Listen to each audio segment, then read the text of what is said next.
on the basis of realism, we lowered that line, and that lowered the amount of the grant significantly.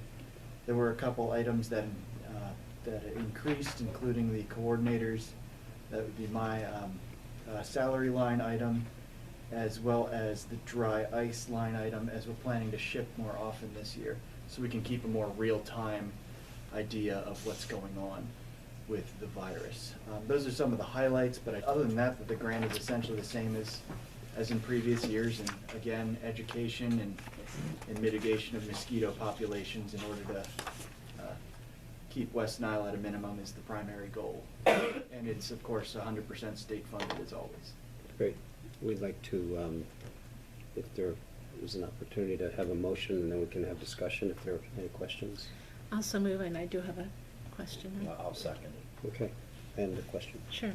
Before you arrived, we were wondering about the new mosquito, if that would also be monitored through this grant, or is there anything separate from this, or is it not a concern? The DEP has been keeping us very much on the cusp of what's going on.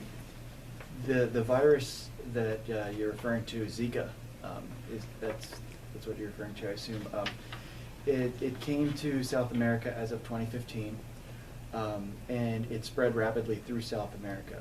There are other diseases that are similar to it that we've also had our eye on. None of those have been able to make it to Pennsylvania and become established.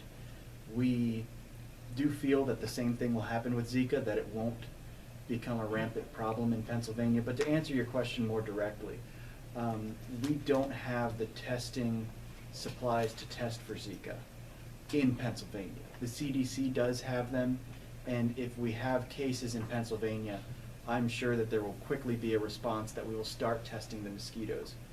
But as of right now, the West Nile program has no, in vector management at DEP does not have the infrastructure to test for the Zika virus. But like I said, it's really, I mean, other labs across the country are already, like federal labs are already moving in that direction. So I do feel that if it becomes a problem, that we're ahead of it. It won't kind of blindside us like when West Nile came over. It just kind of suddenly made the jump from the Middle East and Africa to the United States without any warning.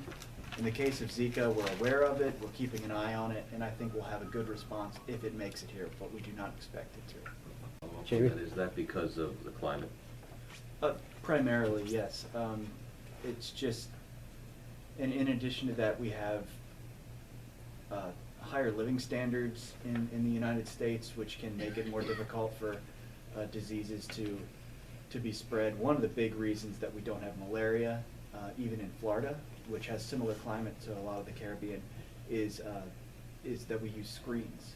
We have window screens, and just kind of simple things like that that we take for granted here that aren't available to everybody in South America do protect us from mosquitoes and different mosquito-borne illnesses. I can have a follow-up.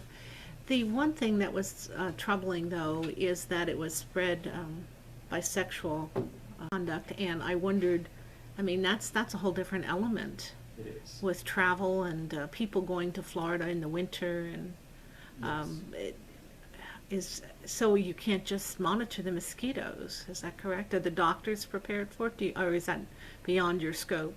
That I will say, kind of just to protect myself, that is a little beyond my scope, but from what I've read, only the CDC right now is doing blood tests for the Zika virus. But if women, particularly pregnant women, are displaying symptoms of it, they are recommending that the blood samples be sent to the CDC so it can be monitored for. And CDC stands for? The Center for Disease Control. I believe they're primarily based out of Georgia. Thank you. But they're a federal organization. Anything Okay, else? we have a motion on the floor. Without further comment, all in favor of the motion, please indicate by saying aye. Aye. Aye. Opposed? So moved. John? I'm sorry. I did have one that occurred to me in the middle of that. I think I saw Jackson Township or someone had approved money for the tire collection. Mhm. Can you speak a little bit on that? Are you getting ready for? Yeah, we've begun to make the preparations for that. We're going to start taking pre-registrations as of the 15th of February. But basically the date is April 20th this year, and all the details are pretty much the same as they have been in the past. The same costs will be there, the same money will be there for us to use. And I'll be back to talk more about that closer to the collection.